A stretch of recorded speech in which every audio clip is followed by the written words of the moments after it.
Ya, Siap. Assalamualaikum warahmatullahi wabarakatuh. Waalaikumsalam warahmatullahi wabarakatuh. Alhamdulillah. Alhamdulillahirabbil alamin wassalatu wassalamu ala asrofil anbiya'i wal mursalin wa ala alihi washabihi ajmain amma ba'du. Alhamdulillah kita bisa kumpul lagi di kajian dakwah yang kedua. Semoga ini 2 minggu lagi moga-moga teman-teman yang lain bersedia untuk saling ini ngisi jadi pemateri. Mungkin 2 minggu lagi Tufel nih kayaknya ya, cocok nih ya. Biar bisa menceritakan rahasia sukses bisnisnya. Ya, betul, Mantap betul, nih. betul. boleh Mas dari grup. Yoi. Sama-sama kita ucapin syukur alhamdulillah. Tak lupa kita ucapin makasih kepada Pak Bos Mas Farid, Godfather kita yang udah meluangkan waktu super sibuknya nih untuk bagi ilmu ke kroco-kroco kayak saya dan bisa berbagi sedikit ini ya insight dan pengalaman dari kehidupan beliau. Nah, ini ngobrol Dava kali ini lumayan spesial karena setidaknya 2 hal. Pertama karena pembicaranya adalah seorang alumni Dava dan seorang praktisi juga. Mas Farid adalah founder catering Alkikal Kausar. Terus yang kedua, topiknya ini cukup menarik karena kita ngomongin tentang bisnis berkah catering akikah. Biasanya orang kalau ngomong bisnis kuliner tuh taunya resto, taunya mungkin fast food chain atau mungkin sesuatu yang sifatnya itu sangat brick and mortar lah kalau bilangnya. Pokoknya jualan kuliner itu berarti jualan kalau ada bangunannya, terus ada bisnis modelnya tuh nge-serve melayani orang banyak. Nah, kalau kasusnya Mas Farid ini kan kalau menurut saya agak unik nih. Dia mengambil positioning bahwa hanya fokusnya adalah melayani orang-orang yang butuh service catering Kak Gika. Nah, mungkin bisa langsung cerita aja sih Mas. Ini karena ini sifatnya sharing dan sifatnya lebih ke ngobrol-ngobrol silaturahmi. Dulu awalnya Mas, awalnya gimana kok bisa sampai akhirnya mendirikan Al Kausar. Dulu kan jualan kambing tuh Mas. Iya, Nah, jualan monggo kambing gimana Mas? kurban. Yes, monggo Mas. Oke, Ini oke, siap. udah Oke. kita rekam nih Mas, monggo biar nanti di-share ke orang-orang. Ya, siap. Oke, alhamdulillah. Assalamualaikum warahmatullahi wabarakatuh. Alhamdulillah Waalaikumsalam teman-teman warahmatullahi wabarakatuh. semuanya, terutama juga Mas Yoga yang sudah memfasilitasi. Bismillah, semoga insya Allah nanti dari awal sampai akhir ada hikmah, banyak hikmah yang bisa kita petik bersama, insya Allah untuk satu yang lebih baik untuk kita semua. Langsung saja, seperti sharing ya tadi yang sudah disampaikan oleh Yoga terkait dengan apa yang sedang saya lakukan gitu ya, dengan kendaraan bisnis saya melalui layanan catering akikoh gitu ya, melayani para sohibul akikoh untuk menjalankan ibadah akikoh ya. Awalnya nggak ngerti banget gitu, nggak ngeh banget ya, bermula mungkin dari satu keterpaksaan karena nggak ada kegiatan ya. Diawali dulu tahun sebelumnya kurang lebih sejak tahun 2005 itu sudah mulai jualan kurban ya, jualan kambing kurban sejak masih mahasiswa. Alhamdulillah ya, kita teman-teman teknik waktu itu cukup memberikan satu atmosfer itu dalam memberikan layanan penjualan kurban yang itu belum dimulai oleh teman-teman peternakan ya. Jadi ini anak-anak teknik lebih mulai duluan itu. Waktu itu saya bertiga ya, berempat dari teknik sipil, teknik elektro 2 sama pertanian. Ya udah kita jualan kambing kurban. Alhamdulillah atas izin Allah dari tahun ke tahun pertumbuhannya cukup bagus gitu, jualan kambing kurbannya. Bahkan setiap satu kali momen kadang kita bisa mengordinir teman-teman kampus itu hampir 50 teman-teman ikut bantu jualan ya, mulai dari nanti pengantaran, mulai nanti penjualan, mulai perawatan. Alhamdulillah terus sampai kemudian Dava berjalan ya.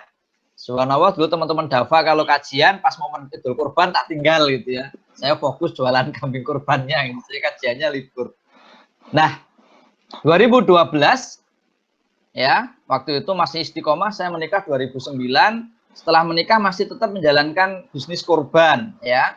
Terus 2012 waktu itu enggak ada kegiatan ini.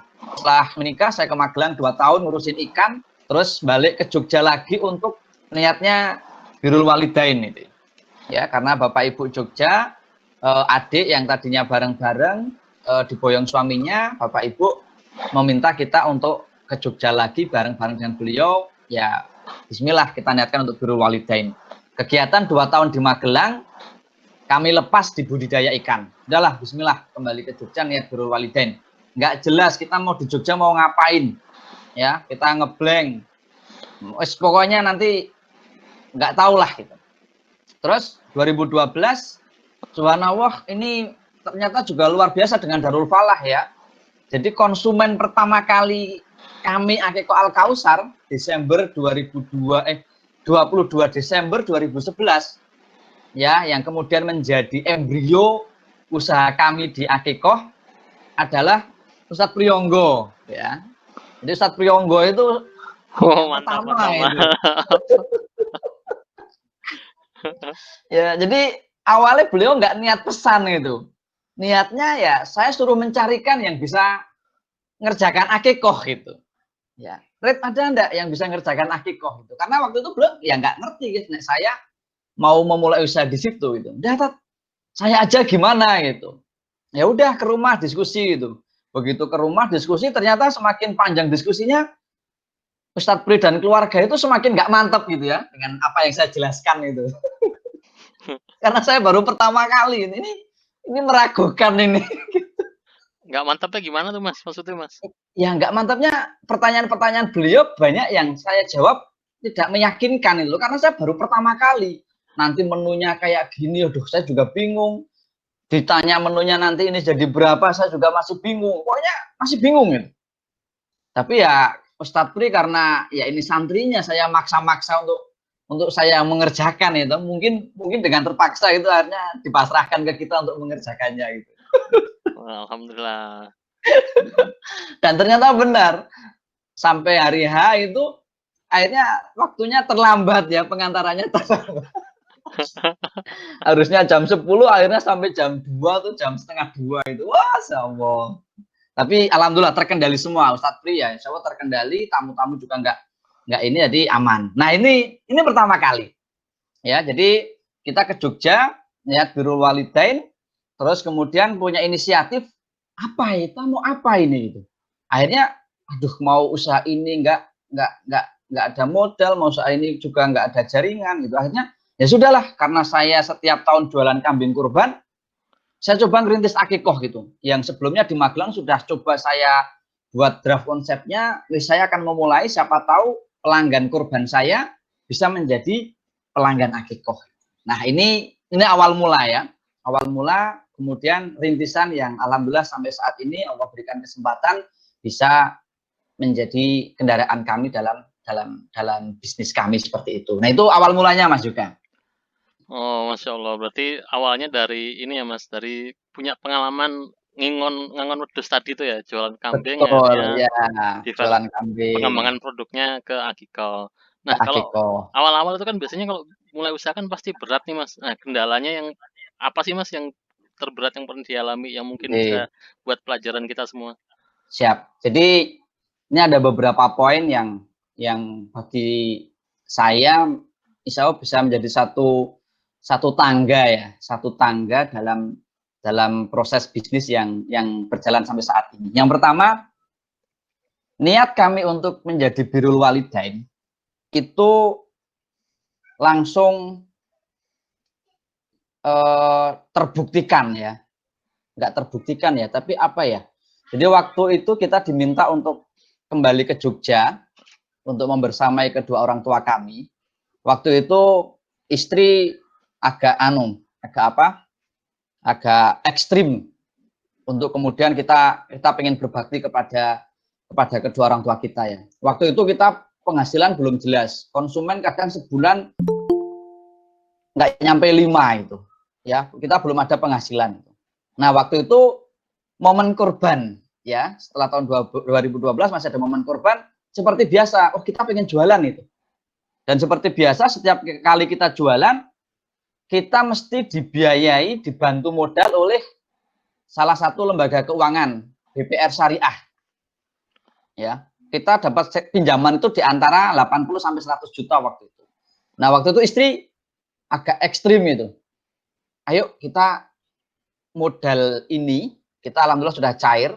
Ayo kita pakai untuk daftarkan haji Bapak Ibu gitu. Ya. Ini pertama itu gebrakan pertama. Waktu itu saya galau. Wah, terus piye nanti nek gagal korbannya, ini konsekuensinya nggak bisa ngembalikan gitu. Tapi waktu itu sama istri diskusi panjang, wis kita berani lah. Ya, akhirnya dari 80 juta itu kita pakai 50 juta untuk daftar haji. Ya, wis kita nggak ngerti nanti usaha korbannya bagaimana. Ya, biasanya ya jalan itu. Terus ya udah coba gitu. Akhirnya mantap, sebelum kita jualan korban, kita cair dana, kalau nggak 80, 100 juta, 50 juta kita pakai untuk daftarkan haji Bapak Ibu. Alhamdulillah atas izin Allah, korbannya selesai, dan kita nggak meninggalkan hutang. Ya, kita bisa mengembalikan ke bank sesuai pinjaman yang kita pinjam, dan alhamdulillah kita tidak dapat untung, tapi kita sudah mendaftarkan haji Bapak Ibu. Ya, ini yang pertama. Ya, jadi ketika kita waktu itu mau pindah ke Jogja, niat kita birrul walidain, waktu itu kita buat gebrakan ya, gebrakan langkah yang itu ya pertimbangannya cukup berat itu. Namun alhamdulillah atas izin Allah ini dimudahkan gitu. Ya, ini dimudahkan sehingga waktu itu kita sudah ngerasa ya sudah daftarkan haji Bapak Ibu, wah ngerasanya sudah ya subhanallah gitu, sudah luar biasa. Ya, ini yang pertama. Kemudian yang kedua, tadi yang juga ditanyakan Mas juga, dinamikanya gimana? Yang kedua, ketika kita memulai usaha akikoh sudah dengan perasaan nyaman, ya, kita niat ke Jogja birrul walidain, sudah kita coba buat satu inovasi gerakan dengan mendaftarkan haji Bapak Ibu, kita sudah ngerasa ringan ini, kayak nggak begitu berat beban itu. Nah, ujian yang kedua, yaitu ujian fokus. Ya, hampir 1,5 tahun kita belum ketemu nih pasar akikoh itu. Ya, kadang dalam 1 bulan pesanannya 5 itu. Terus 20 hari, 25 hari itu nganggur. Nggak ada pesanan gitu. Terus ngapain Mas Ya. kalau nganggur gitu Mas? Nah ini yang kemudian ujian yang kedua itu ujian fokus itu. Saya nggak hampir ya, saya 2 kali tergoda. Ya waktu itu karena banyak nganggur, wah saya harus bisnis yang lain lah. Bisnis apa ya? Akhirnya waktu itu bisnis snack. Saya bawa dari Magelang, ya, saya bungkusin itu kayak dulu di di Darul Falah, waktu masih Darul Hiro di kamar belakang, setiap malam Ahad saya bungkusin snack itu dulu sama teman-teman. Nah kemarin kepikir, udah saya ngambil barang dari Magelang, saya bungkusin, saya titipkan ke warung-warung. Itu untuk mengisi kekosongan waktu yang pas nggak ada pesanan. Ternyata gagal snack ya. Ternyata akhirnya saya belum begitu kuat ya, entrepreneur masih agak malu-malu gitu. Lama-lama di warung-warung itu pada bermasalah. Ya, jadi nggak untung malah rugi gitu. Wah, ini kacau itu. Terus yang kedua tergoda lagi, jualan durian. Ya, jualan durian. Wah, kok masih ini kepengen lagi apa ya, usaha apa lagi? Oh, durian. Durian itu kita hitung, wah untungnya bagus. Akhirnya udah jalan itu. Masya Allah, ternyata waktu itu saya jualannya di depan Bank BNI UGM ya. Dulu teman-teman saya yang sudah nggak banyak yang di Jogja ya. Kalau di Jogja mungkin dulu ngelarisi jualan durian saya gitu. Wah itu tiap malam saya buka stand di sana itu. Hampir kurang lebih 2-3 bulan berjalan, ternyata yang muncul adalah rugi lagi. Akhirnya waktu itu saya berpikir keras, udahlah, sekarang nggak usah mikir aneh-aneh gitu. Saya fokus aja dengan akikoh. Ya, waktu itu ketemu satu mindset ya dalam benak saya. Kalau ada pesanan, ya, kalau ada pesanan, saya coba kerjakan dengan sebaik mungkin. Ya, namun kalau pas nggak ada pesanan itu, ya sudah, pokoknya biar caranya mikir biar ada pesanan gitu. Ya. Jadi bukan ketika kemudian nggak ada pesanan kita mencari kegiatan lain gitu. Mencari usaha lain yang kadang membuat fokus kita jadi tidak bisa fokus gitu. Ya, akhirnya saya mikir itu, ya sudah pokoknya ada pesanan, saya kerjakan dengan maksimal, gimana bisa memberikan kepuasan pelanggan. Namun ketika nggak ada pesanan, Ya saya berusaha bagaimana caranya untuk kemudian bisa ada pesanan. Apakah nyebar brosur, apakah ngubungin data-data dari konsumen kurban, apakah kemudian silaturahim ke lembaga-lembaga yang punya keterkaitan dengan usaha saya dan lain sebagainya. Ya, alhamdulillah luar biasa, begitu kami punya komitmen seperti itu, subhanallah, setelah selesai jualan durian, waktu itu kita ada mobil tua, sudah mau saya jual karena wis nggak inilah untuk jualan durian nggak untung, mobilnya rusak itu, tapi waktu itu ibu minta didandani, sopo ngerti akikoin ku rame. Ya, padahal saya nggak punya uang, Bu. Ini usaha durian saya gagal, mobilnya mobil tahun 86 ya, mobil carry 86 sudah parah. Untuk ngangkut akikah juga wis nggak mungkin itu. Tapi ibu minta untuk dibenerinnya, sudah. Saya dari ibu, akhirnya kita bengkelkan, subhanallah jadi. Begitu mobil jadi, dicat uang, diperbaiki 100% hampir, subhanallah pesanan akikahnya meningkat cukup signifikan. Ya, ini kedua itu ujian fokus ya. Jadi ternyata ya luar biasa ujian fokus itu. Ujian fokus ketika kita kemudian bisa kembali fokus, alhamdulillah dari pengalaman yang saya lakukan, disitulah kemudian Allah memberikan jalan. Nah, ini tangga-tangga ini juga ya. Jadi tangga-tangga yang saya rasakan itu dalam membangun basis usaha yang alhamdulillah sampai saat ini Allah berikan kesempatan. Kemudian yang ketiga ini juga, tangga-tangganya masih ingat saya. Ya, jadi waktu itu alhamdulillah pesanan sudah bagus. Ya, mulai nih, wah dapat untung itu, sudah pokoknya wis ini ke akikah lah. Wis kelihatan, kadang sebulan sudah 10, kadang 15 gitu. Ya kalau sekali order ya untung lumayan itu udah, wah ini wis masuk ini. Muncul ujian ketiga. Ya. Jadi kita ada masalah nih. Ya. Ada masalah yang kemudian kita diminta untuk membantu. Ya. Ini luar biasa masalahnya. Wah, cukup pelik. Bahkan sampai kemudian harus membantu menutup dana dan kita harus minjem bank senilai sekitar 350 juta. Ya. Sehingga gimana ini, akhirnya kita eksekusi, dah kita harus mengambil ujian ini, itu mengambil tangga ini. Ya, waktu itu baru seneng-senengnya ya kita mau dapat untung gitu, tiba-tiba ada satu kondisi kita diminta membantu saudara gitu yang benar-benar sedang luar biasa lah. Nah, akhirnya ya udah kita berani mengambil langkah itu. Namun ini luar biasa skenario Allah. Ya. Ketika kita waktu itu mengambil langkah untuk membantu, ya, akhirnya kita cair dana dari BPRS 350 juta. Kita buat akad kurang lebih hampir 12 juta. Ya. Nah, waktu itu ketika kita mau mulai nyicil ya, bulan pertama itu tiba-tiba Allah hadirkan masalah lagi. Tiba-tiba ada tetangga kita yang dia diusir itu. Terus dia pengen di tempat kita karena kita menyewakan laundry gitu. Laundrynya mau dijual. Tetangga kita itu mau ngurusin laundry.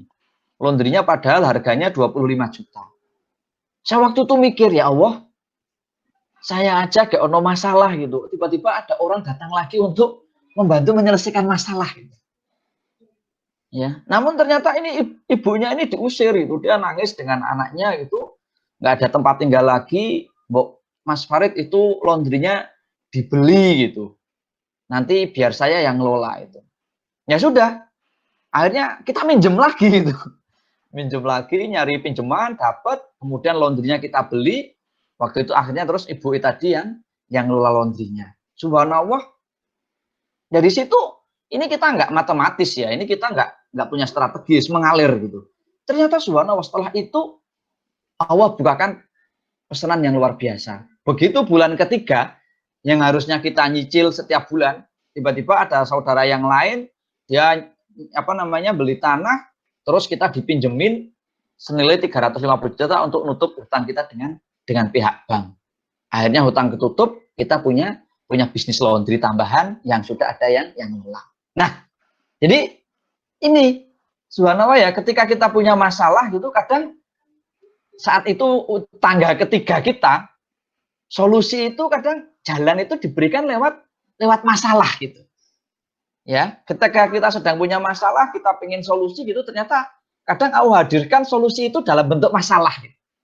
Nah, ini yang bagi saya luar biasa ya, karena waktu itu ketika kita minjem 350 juta itu, itu luar biasa ya, kita harus berhadapan dengan preman, kita harus berhadapan dengan orang-orang nggak jam 1 malam rumah saya didatengin preman, didatengin debt collector. Akhirnya kita berani untuk ngambil dana 350 juta dari bank.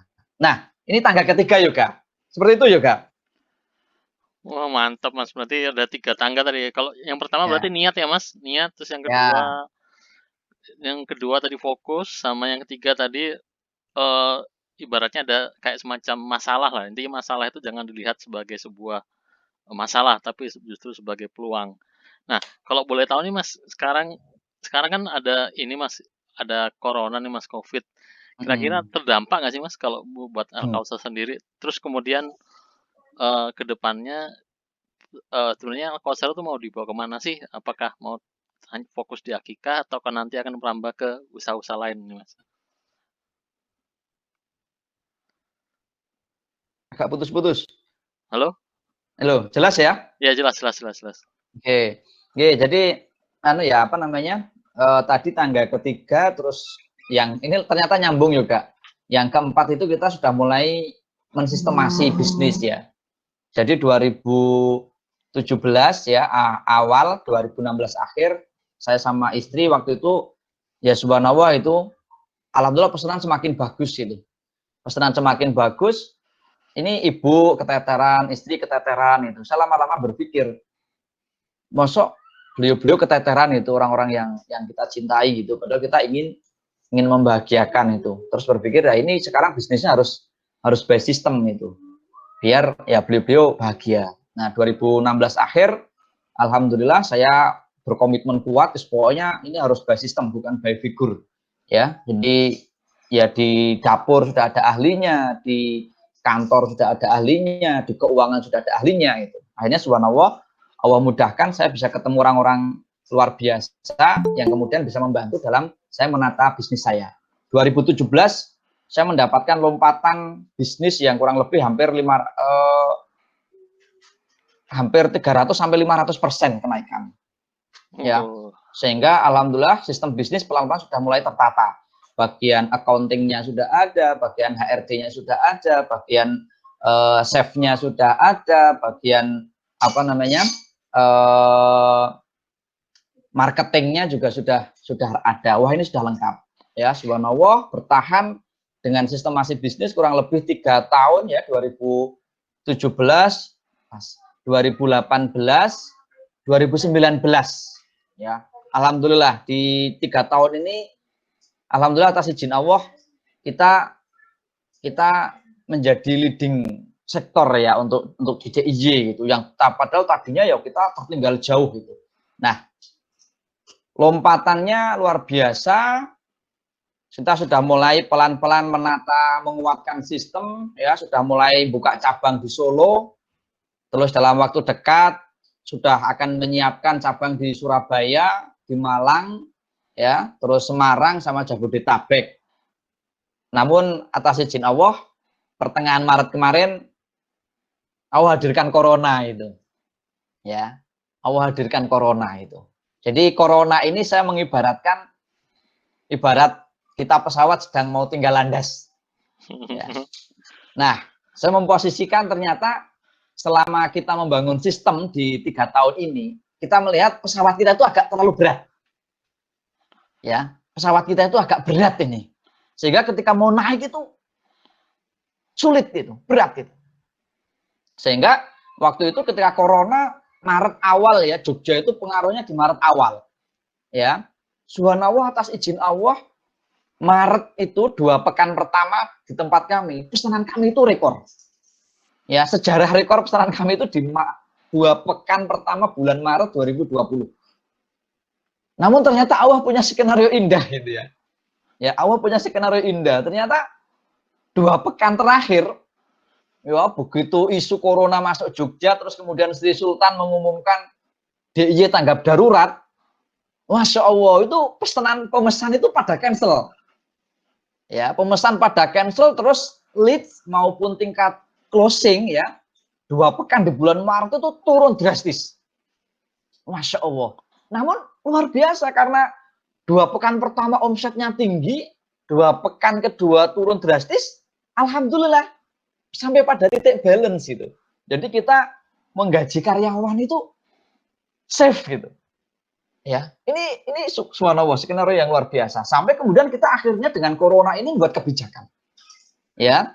Jadi setelah itu Maret langsung kita membuat kebijakan ini SDM kita olah ini. Ini SDM berat. Waktu itu SDM kita cukup signifikan secara cost ya, costnya, sehingga waktu itu saya buat skema SDM saya buat untuk bukan fixed cost, namun variable cost. Ya, sehingga bulan April saya enteng, ada pesanan alhamdulillah, nggak ada pesanan, kita nggak terbebani dengan SDM. Ya, karena sudah variable cost. Jadi modelnya kasual. SDM yang datang ya ketika pas ada pesanan mereka kita panggil. Nggak ada pesanan, mereka di rumah saja. Ya, itu saya setting di akhir Maret. Kemudian itu strategi pertama. Kemudian strategi kedua, saya berpikir ini bisa jadi dengan corona ini semua pemain lockdown. Ya, semua pemain akikoh mungkin lockdown itu.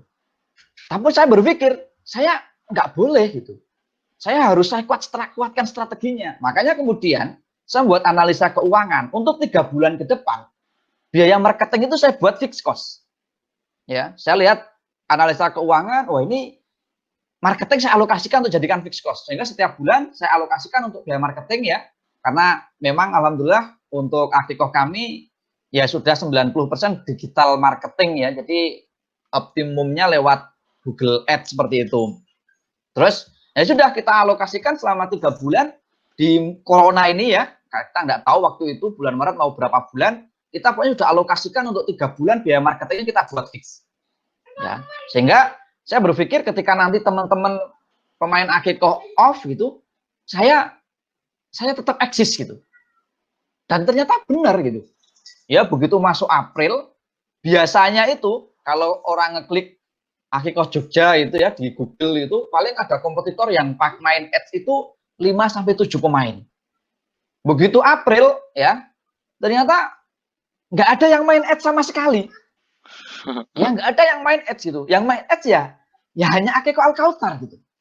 Wah, Masya Allah, berarti benar skenario saya. Terus kemudian ketika sudah ads ini saya pertahankan, strategi saya kuatkan, saya menguatkan brand aktivasinya saya push gitu. Jadi bisa jadi mereka cancel, mereka nggak mau itu karena takut itu. Sehingga perlu apa? Perlu edukasi. Nah, waktu itu saya kemudian mencari desainer. Mencari desainer yang dia punya konsep value secara spiritual kuat, secara desain kuat, ya sudah saya ajak. Kebetulan ada teman desainer, dia pas kliennya off semua itu. Gimana kamu bisa bantu desain saya? Enggak, bisa sekali. Klien saya off semua. Saya punya budget segini untuk desain, ya nggak masalah Pak Farid. Siap. Subhanallah. Saya buat edukasi akhirnya tentang ya positif corona. Ayo corona kita lawan. Akikoh, ayo nggak harus ngadakan acara. Akikoh disebarkan ke panti. Akikoh nggak harus kita ngumpulkan banyak orang. Subhanallah. April yang tadinya kita estimasi nggak ada pesanan itu ya. Alhamdulillah atas izin Allah ya turun, tapi nggak signifikan, sekitar ya hampir 20%. Namun yang luar biasa, karena kita merubah skenario yang tadinya SDM ini fixed cost kita buat variable cost. Wah, ternyata subhanallah di SDM itu kita ada efisiensi sekitar 10-15% dari cost ratio yang sudah kita selama ini berjalan. Sehingga ketika omset turun, ya kurang lebih 20-30%, namun secara net profit gitu, secara keuntungan itu naik hampir 2 kali lipat. Nah, ini yang kemudian subhanallah sampai kemudian masuk Ramadan ya, bulan Mei, biasanya Ramadan turun gitu. Wah, kita semakin kencangin lagi promonya. Kita semakin kencangin lagi untuk strateginya. Alhamdulillah Ramadan kemarin subhanallah atas izin Allah, biayanya turun, kita meningkat lagi. Nah, seperti ini Yoga untuk kemarin pengalaman dengan corona ini juga. Wah, mantap, mantap, mantap. Ini inspiring sih Mas. Di saat yang lain ibaratnya pada ngerem, lah ini Mas Farid malah layar ya, malah ngegas nih. Ya. Oke, ini udah jam 8.20, mungkin saya buka forumnya. Monggo yang mau ditanya, monggo silakan langsung tanya aja. Langsung unmute aja, monggo silakan. Biar ngobrol-ngobrol santai. Biar nggak saya doang yang nanya nih. Pasti teman-teman pasti punya pertanyaan. Monggo, monggo.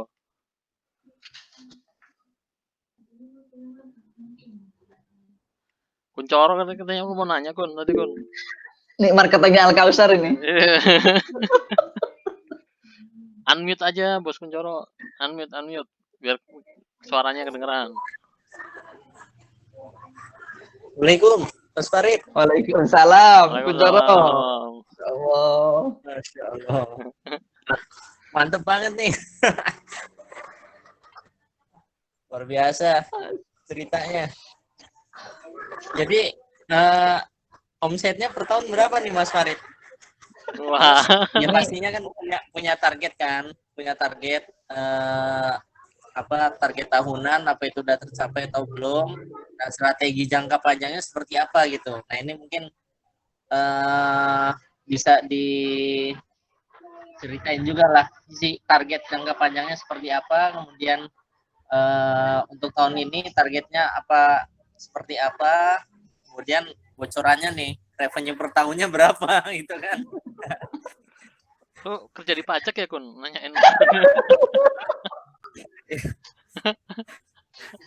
Gak ada orang pajak Ya. aman lah berarti. Moga Mas Farid bisa di ya.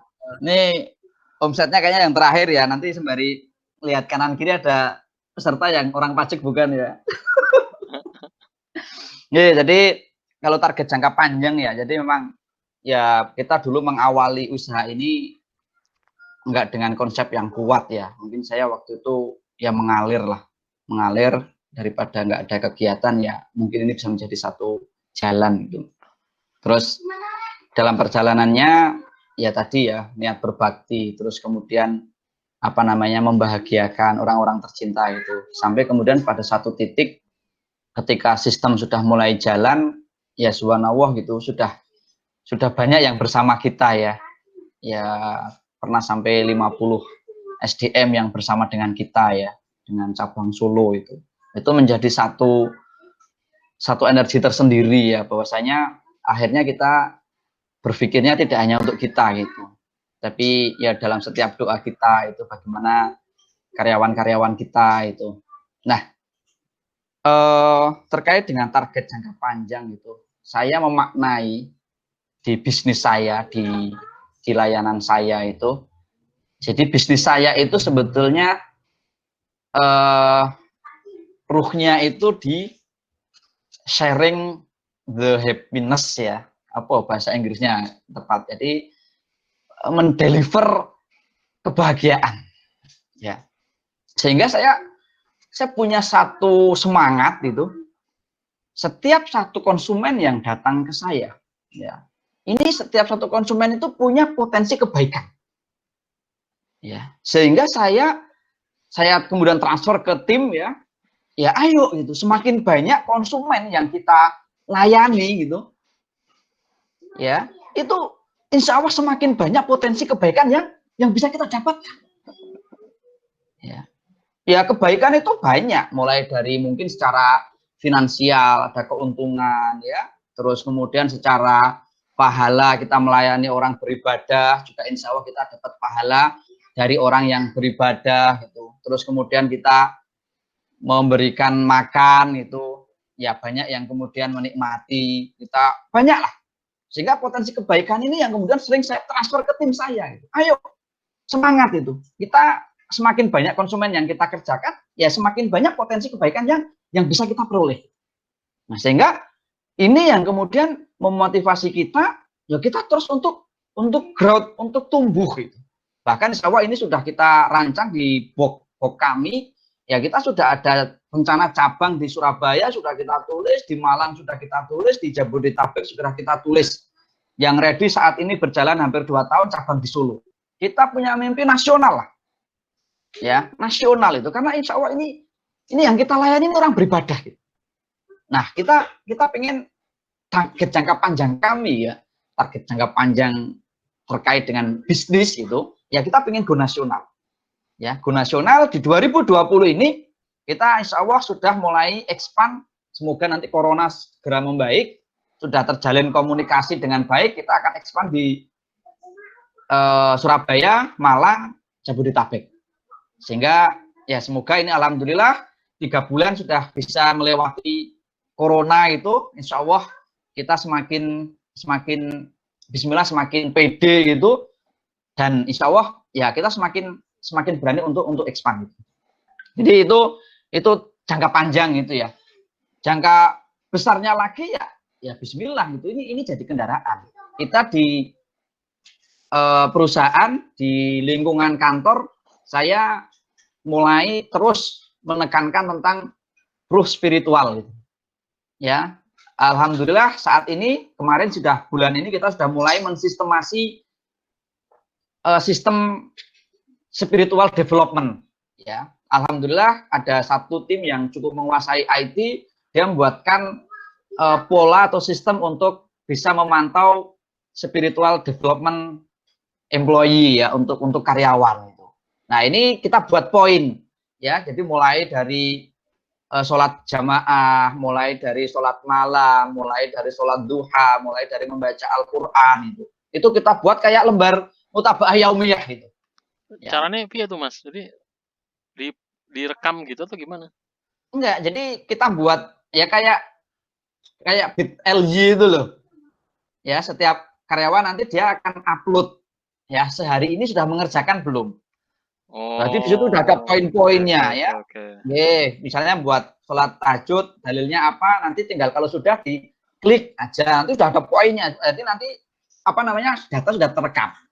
Ya kita masih ini memang belum nanti dia jujur atau enggak itu kita nggak mikir itu. Yang jelas ini sebagai sarana kita sedang menguatkan basis spiritual untuk tim kami gitu. Nah insya Allah ketika tim ini ya insya Allah semakin baik gitu, ya kita ketat ya memang untuk tim ya, sejak rekrutmen awal kita ketat, mulai merokok juga sudah tidak boleh, terus sholat jamaah kita prioritaskan, membaca Al-Quran kita rutinkan itu, sehingga alhamdulillah terjinawah ya SDM yang saat ini masuk pun juga ya subhanallah yang alhamdulillah bisa mudah untuk kemudian dibawa ke sana. Nah inilah yang menjadi satu target ketika internal ini semakin kuat, kita nanti akan expand, insya Allah ini menjadi satu hal yang baik. Ada satu pengalaman menarik, ya ini luar biasa. Waktu itu kita punya kasus dengan cabang Solo, ya.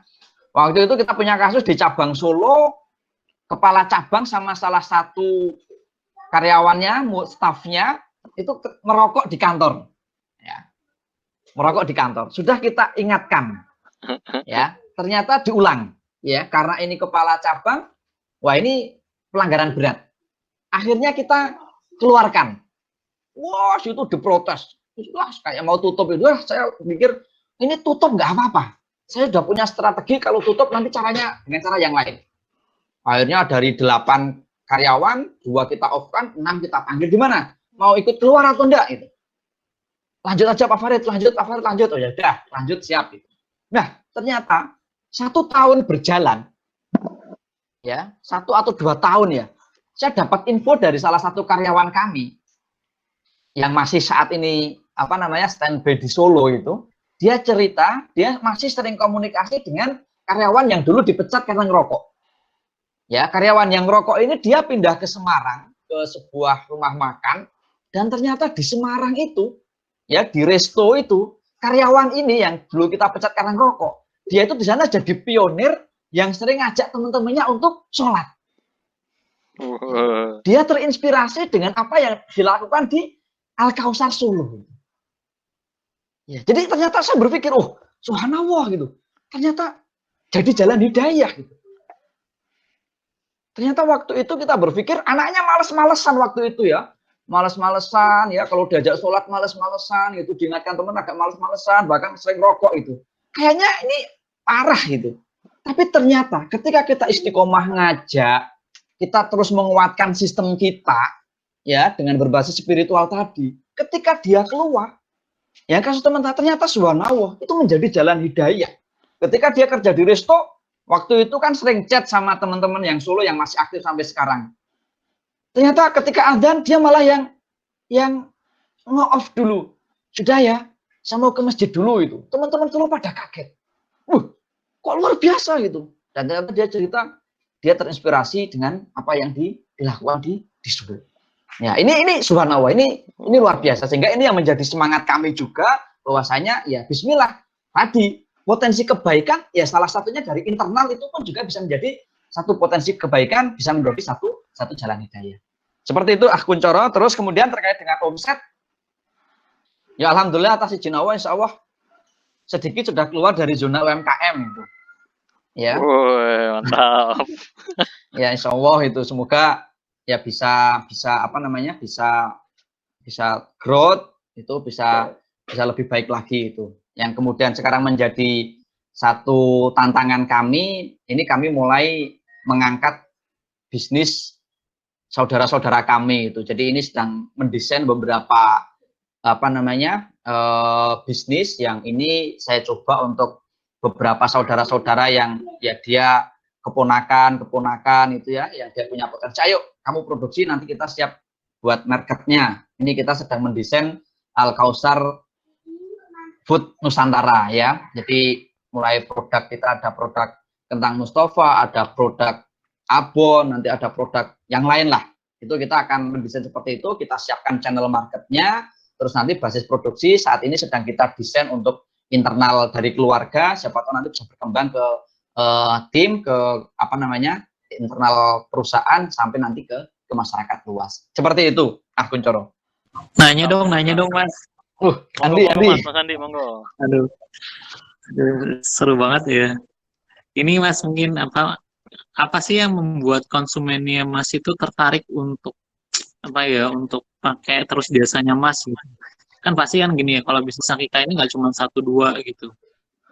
Dan udah banyak banget kan. Sebenarnya apa sih yang menjadi uniknya Akikah Al-Kausar ini customer tuh sampai mau, saya nggak tahu bisa sekali apa 2 kali gitu ya, atau mungkin bisa akhirnya ngajak dan merekomendasikan punyanya Mas Farid. Kedua, ini ya kan saya ngeliat gini ya, kalau saya kayak ngeliatnya go nasionalnya tadi Mas Farid itu kan mungkin bisa jadi dibuat franchise gitu ya. Itu budgetnya berapa Mas kalau franchise?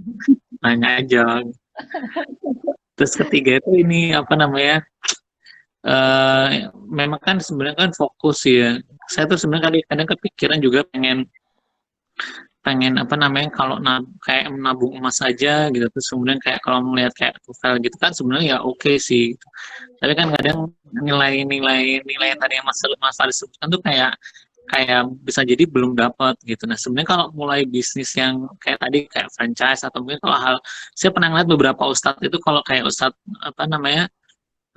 Khalid Basalamah atau siapa adanya itu kan kayak bikin yang resto Arab gitu loh Mas, daging gitu. Terus kalau ustadz yang di Jakarta ini juga beberapa juga membuat kayak packaging nasi Arab gitu, tapi dia kayak yang instan gitu. Dan memang fokusnya kayak kambing gitu kan gitu. Nah, kalau dari Mas Farid sendiri ada yang kepikiran sampai situ nggak sih? Oke. Sudah? Sorry Mas, yang ketiga tadi pertanyaan gimana Mas Andi? Aku belum nangkep. Ini ya, diversifikasi produk tadi itu sih, yang tadi kan juga mau diversifikasi produk, karena saya ngelihat ada beberapa ustadz juga tuh yang pemainnya tuh dia buka resto khusus kayak kambing, tapi kayak misalnya dia buka tuh kayak minimal order tuh yang buat kayak buat prasmanan gitu loh. Jadi nggak satu kan ada juga ustadz yang bikin kayak misalnya nasi mandi, nasi apa gitu, tapi cuman kayak satuan orang beli gitu. Tapi ada juga yang packagingnya tuh dia kayak orang tumpengan gitu loh, gak gitu sih. Lebih ke diversifikasi produknya ke depan seperti apa sih? Monggo Mas Farid. Ya. Oke.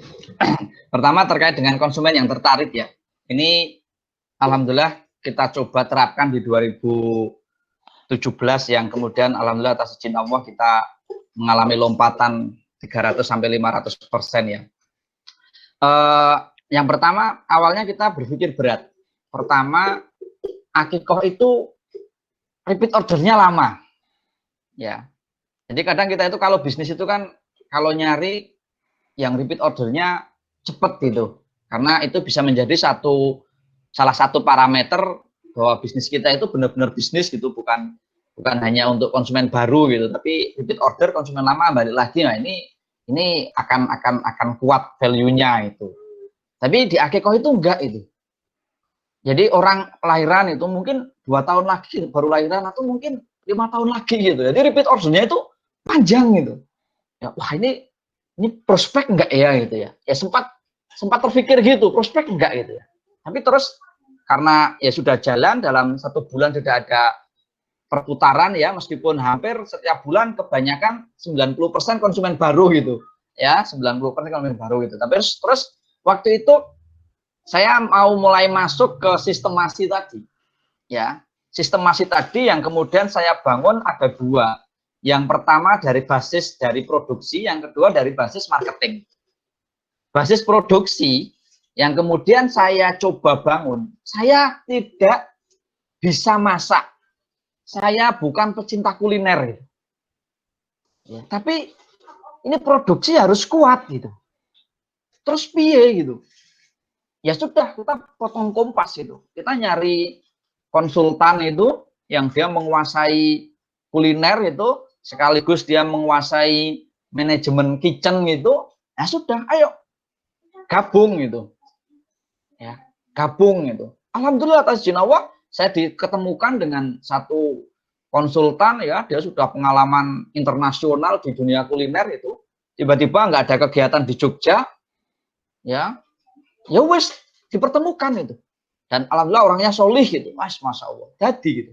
Alhamdulillah dapur shift ya. Itu tahun ke 2017, berarti tahun kelima. Kemudian marketing, ini marketing gimana? Saya nggak bisa online. Saya pertama kali website itu yang membuatkan Mas Yudi tahun 2000 kalau nggak 13-14. Dan saya merasakan ketika dibuatkan website ini ada lompatan itu, sehingga saya melihat, oh ini bisnis saya ini bisnis yang digital friendly gitu ya. Jadi yang memang sentuhan-sentuhan digital punya potensi cukup signifikan dalam leverage bisnis saya gitu. Sehingga ketika saya mau mensistemasi, saya harus kuatkan ini sistem digital marketingnya. Padahal kembali lagi, saya nggak bisa ini ngotak-atik website ya, terus ads. Wah ya Allah, saya belajar nggak telaten gitu. Akhirnya apa? Saya potong kompas lagi. Saya nyari orang yang memang menguasai digital marketing. Ya, ketemu waktu itu Mas Yusta ya. Mas Yusta, kalau teman-teman mungkin masih ada yang pernah melihat atau mungkin berkomunikasi, dulu tinggalnya di kamar belakang. Subhanallah, dengan Mas Yusta saya di backup. Pak Farid, ayo siap. Nanti 4 bulan SEO-nya nomor 1. Ya, terus mulai 3 tahun dari 2017 sampai saat ini yang istiqomah dengan Google Ads ya insya Allah akikoh Al-Kausar gitu. Ya, ternyata subhanallah gitu. Nah, marketing ini juga harus kita harus punya value-nya itu. Ya, waktu itu saya berpikir, apa ya yang kemudian ini bisa menjadi value akikoh Al-Kausar. Saya searching nasional, apa tuh program-program. Waktu itu saya ketemu sistem, ketemu satu value yang di sana belum ada yang mengeksekusi. Yaitu cukur gundul bayi. Ya. Ini unik. Akikoh itu salah satu turunan sunnahnya yang belum familiar, belum umum dilakukan adalah mencukur rambut bayi yang kemudian itu ditimbang terus kemudian disedekahkan seberat rambut. Dalilnya kuat, tapi kemudian nasional belum ada pemain yang garap itu. Ya, akhirnya wah ini apa namanya? bukan anu ya, apa istilahnya? Red ocean atau apa itu ya? Blue ocean ya. Wah, ini blue ocean. Saya renungkan itu. Waktu itu pernah saya konsultasikan ke salah satu guru saya, agak galau karena ini juga beresiko.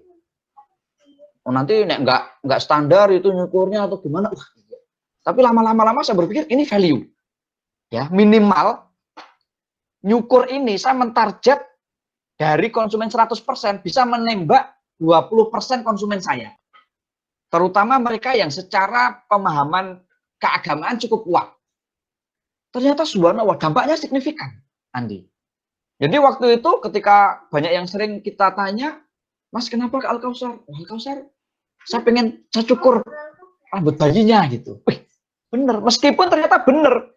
Dari 100% konsumen yang meminta fasilitas cukur, itu mungkin nggak nyampe 30%. Ya. Nah, ini ternyata satu value ya. Yang pertama tadi basis produksi kita kuatkan dengan menghadirkan konsultan yang dia menguasai kuliner untuk membuat masakan ini kuat itu. Yang kedua, secara marketing dengan memberikan value yang itu menjadi daya tarik untuk kemudian konsumen pesan itu. Nah, inilah yang kemudian subhanallah saya melihat ini menjadi satu daya tarik konsumen untuk kemudian memilih akikohnya di Al-Kausar. Ya, kemudian sampai sekarang turunan ya, kalau melihat fasilitas mungkin yang cukup ini ya insya Allah akikoh Al-Kausar ya, mulai sekarang kita sudah punya foto studio untuk bayi, terus kita dengan baby frame, dengan cukurnya dengan lengkap APD dan sebagainya. Itu dalam rangka ya kita memaksimalkan bagaimana kemudian konsumen yang repeat ordernya cukup lama itu, tapi kemudian kita bisa memaksimalkan potensi dari bisa jadi rekomendasi ya. Karena ini kita melihat ya, kalau berbicara bisnis nanti mungkin Mas Kuncoro atau Yoga tahu bagaimana memaksimalkan keuntungan. Ternyata memaksimalkan keuntungan itu tidak semuanya dari repeat order. Ya. Jadi kemarin sudah saya sering tekankan ke tim. Yang pertama tim adalah bagaimana ini marketing sudah kita gencarkan, bagaimana kemudian untuk memaksimalkan keuntungan kita menaikkan tingkat closing. Ya, ini yang pertama. Jadi ini gencar nih, ads sudah oke nih, leads-nya sudah jelas. Dalam sebulan hampir 200 sampai 300 calon konsumen. Biasanya tingkat closing-nya 40, 30, 40, mendekati 50% itu. Sekarang ayo kita kejar tingkat closing-nya buat 60% dengan calon konsumen yang datang setiap bulan sama. Alhamdulillah bisa naik ke angka 60%. Bahkan kemarin di Corona itu subhanallah ada fenomena konsumennya turun, tapi tingkat closingnya tinggi. Ya hampir 90% kita tingkat closingnya itu. Jadi setiap yang datang 4, closing semua. Yang datang 5, closing 4. Gitu. Yang datang 3, closing 2. Gitu. Ya, itu yang pertama. Kemudian yang kedua, menaikkan tingkat closing. Kemudian yang kedua, menaikkan tingkat transaksi itu. Ya, nah ini yang saya kemudian ini baru, ini kami yang merintis. Saya periksa nasional. Mereka kalau membuat paket akikoh, rata-rata akikoh, ya daftar harga domba, biaya masak. Nanti nasi kotaknya terpisah. Wah, saya tak analisa, saya nggak gini. Saya langsung. Jadi ya domba dengan biaya masak, terus kemudian paket nasi akikoh, nasi boxnya, sama satu lagi, saya buat karena kalau di Jogja itu orang seringnya nganter namanya hantaran atau ater. Saya buat paket kedua itu paket keluarga. Tujuannya apa? Tujuannya menaikkan nilai transaksi. Bisa jadi dalam sebulan konsumennya sama, yang kita layani, dalam sebulan 150 konsumen gitu. Tapi kemudian kita buat scam, nilai transaksinya naik gitu. Karena yang pesan sekarang rata-rata pesan senilai 5 juta, 4 juta gitu ya. Ini kemarin ada yang pesan sampai 13,5 juta gitu. Ternyata nilai transaksinya naik, rata-rata average per head gitu ya. Rata-rata per konsumen. Ya, jadi yang tadinya dulu awal-awal kita di angka 2,5 gitu. Sekarang sudah hampir 4 juta per headnya. Nah, inilah yang kemudian skema-skema tadi ketika kemudian menjadi daya tarik, ini bisa kemudian kita maksimalkan dalam bentuk layanan-layanan kepada konsumen. Untuk apa? Untuk kemudian bisa kembali pesan di seperti Akiko Al-Kautsar. Kemudian franchise, memang kita belum membuat skema franchise ya Andi ya. Jadi ini saya tetap masih meminimalisir resiko. Kemarin sebetulnya 2019 ya sebelum corona kita sudah membuat bisnis plan-nya ya. Jadi untuk go nasional kita sudah membuat proposal bisnisnya. Kita waktu itu nilai investasi satu titik itu di angka 500 juta gitu. 500 juta. Tapi terus saya sudah sounding ke beberapa calon investor ya, bahkan ya ini hampir kemarin dengan yang punya Wesel TV itu mungkin ya semuanya semua skenario Allah iso cair sampai angka 5M gitu, tapi ya qadarullah semua atas izin Allah, terus ada corona itu ya, yang kemudian saya terus berpikir ulang, tetap saya pengen meminimalisir risiko gitu, sehingga konsep yang kemudian setelah corona ini muncul untuk konsep pengembangan, saya lebih ke meminimalisir risiko. Rencana kemarin buka di Surabaya, buka di Malang, buka di Jabodetabek, itu kita bermitra. Ya, kita bermitra. Jadi alhamdulillah kemarin sebelum corona ya tiba-tiba ada tamu dari Blitar, dia sudah punya 8 titik akikoh di Jawa Timur, terus dia ngajak Al-Kautsar masuk ke Jawa Timur. Dapur sudah disiapkan semua, tinggal kita yang mengelola marketnya. Nah ini relatif menurut kami resikonya cukup kecil gitu. Resikonya cukup kecil sehingga insya Allah ya ini lebih safe lah, lebih safe karena tetap bagaimanapun juga ya kita dalam berbisnis ya tetap memperhatikan untuk resiko seminimalisir mungkin, karena insya Allah ya ini kita mengejar sesuatu yang lebih baik. Itu kemudian yang kedua. Jadi kita nggak buka franchise, kita juga saat ini belum buka lagi keran proposal bisnis. Paling nanti ya kerjasama, misalnya mau di daerah mana itu, nanti mungkin kita carikan mitra, ada dapur, nanti jadi kontak person, kita bisa membangun basis bisnis di lokasi tersebut. Kemudian yang ketiga, untuk memulai usaha. Jadi tadi sedikit sudah saya sampaikan, saya ingin mulai sekarang membangun untuk langkah keluarga itu ya, mereka suruh produksi, kita kemas, kita buatkan channel marketnya itu, karena saya waktu itu berpikir mulai corona ini juga kita sekarang membuat satu SDM, saya bagian namanya executive service ya, saya siapkan satu SDM di bagian executive service. Ini tugasnya adalah untuk memaintain database, memaintain pelanggan lama, memaintain market. Ya. Alhamdulillah sekarang database konsumen akikoh hampir ada 8.000 pelanggan. Ya, ini database yang subhanallah ya. Dan kita datanya lengkap karena setiap mau pesan mereka suruh ngisi formulir ya. Sampai dokter yang kemarin melahirkan dokter siapa itu, lahirannya di rumah sakit mana itu, pekerjaannya apa itu. Data ini lengkap. Nah, ini sudah mulai kita otak-atik ini sejak corona ini.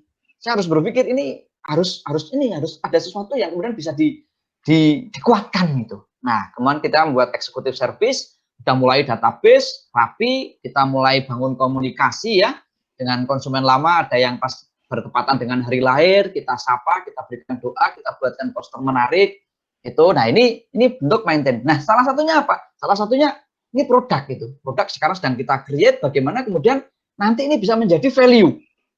Ya, sehingga kita lagi-lagi masih meminimalisir usaha yang high cost itu, karena kemarin kita sempat buka resto ya, terus luar biasa 3 bulan jalan kena corona, dampaknya sangat kerasa sekali gitu ya, sehingga yo nek iso sing ora begitu banyak modal ya kenapa kita harus mengeluarkan modal banyak gitu. Jadi prinsip sederhananya seperti itu, sehingga saya lebih ke ini mengoptimalkan potensi internal ya, misalnya korban, terus kita meng-create produk. Ini sekarang insya Allah sedang kita coba create teknologi vakum ya, vakum untuk olahan kambing. Ini hari ini trial, nanti 3 hari insya Allah jadi, nanti akan kita lihat efektivitas makanan seperti apa. Ya, ini dengan adanya vakum ini semakin insya Allah semakin terobosan untuk go nasionalnya semakin terbuka, tanpa kita harus buat resto, tanpa kita harus buat warung makan. Karena konsep ke depan ya bisa jadi seperti yang pernah teman-teman upload, apakah ghost kitchen atau cloud kitchen atau seperti apa. Nah, itu yang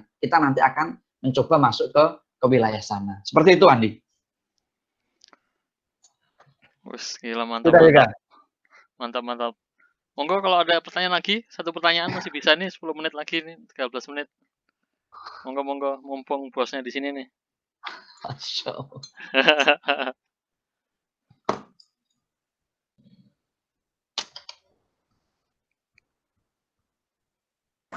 Halo Mas. Halo, halo. Halo, siapa ini ya? Mukhlis, Pak siapa? Mas Andi, Andi, Mas Andi. Mas.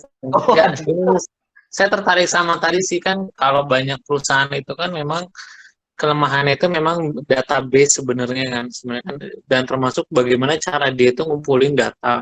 Walaupun sebenarnya banyak sekarang kan banyak orang itu apa namanya pakai cara curang lah untuk cari data itu. Nah, saya nggak tahu kan gini trennya orang corona itu kan sebenarnya trennya corona sekarang kan juga banyak mortality itu juga makin meningkat kan ya.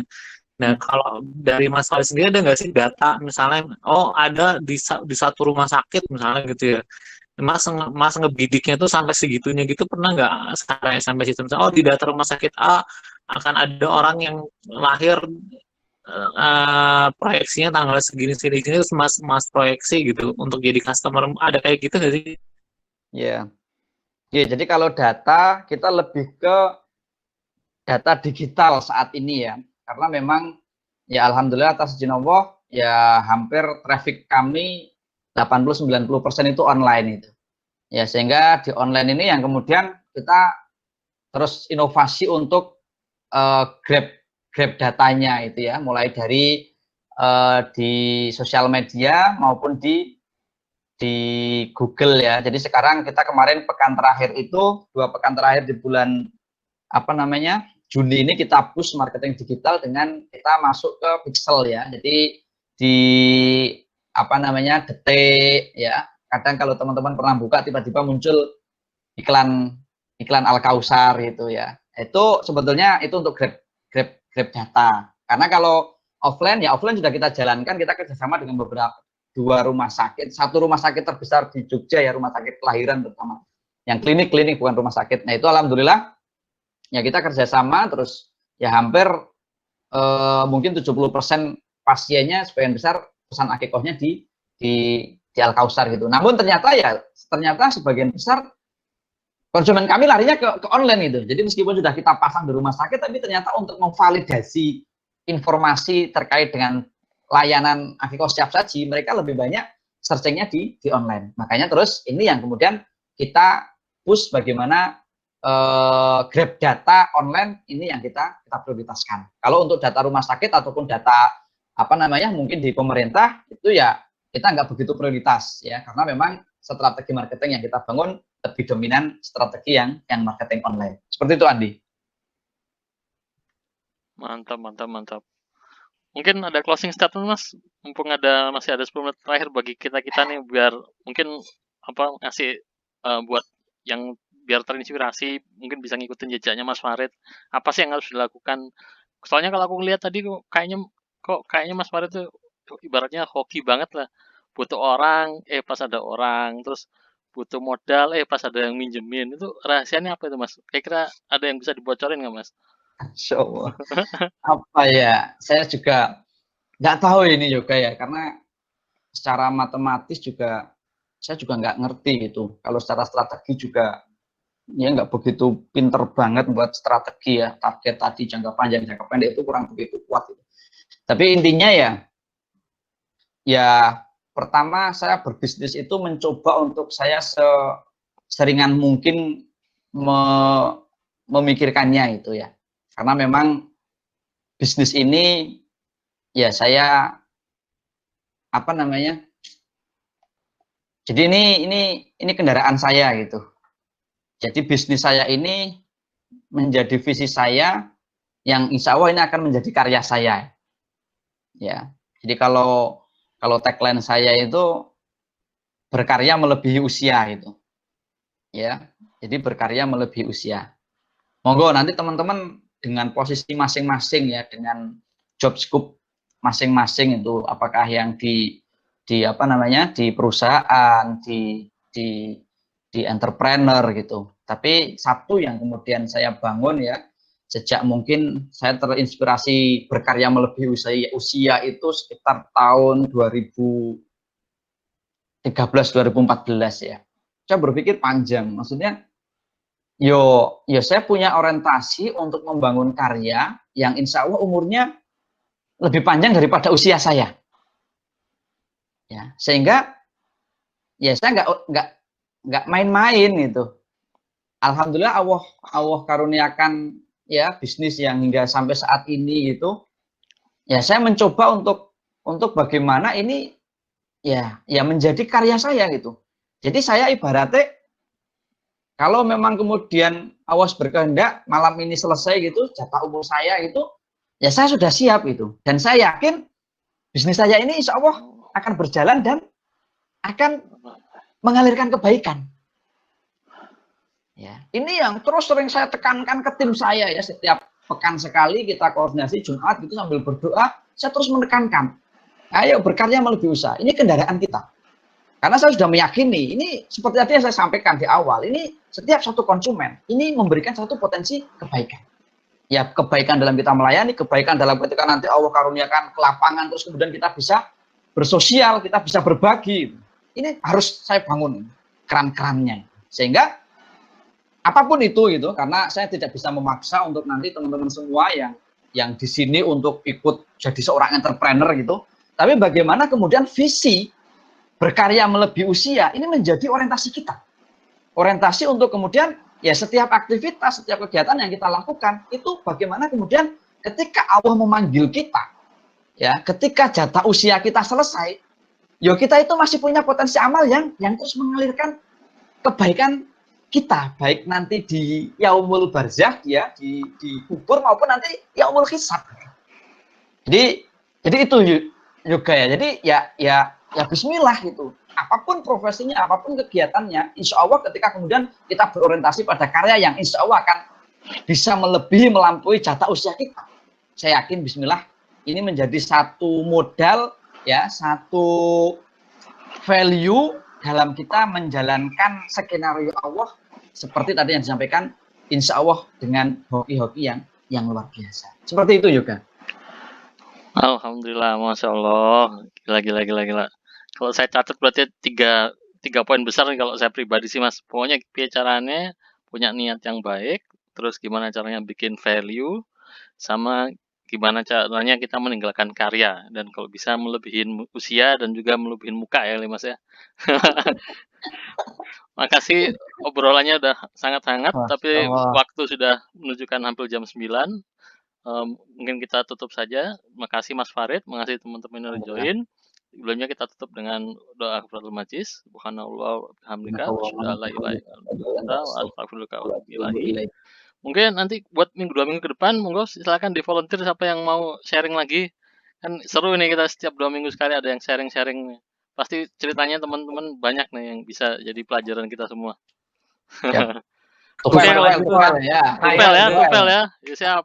Alhamdulillah. Orang kaya. Ya, rahasia ini. Apa membocorkan rahasia jadi orang kaya. Mantap. Yaudah kalau gitu, terima kasih atas bantuannya, kerjasamanya. Amin. Sampai jumpa di kajian selanjutnya. Assalamualaikum warahmatullahi wabarakatuh.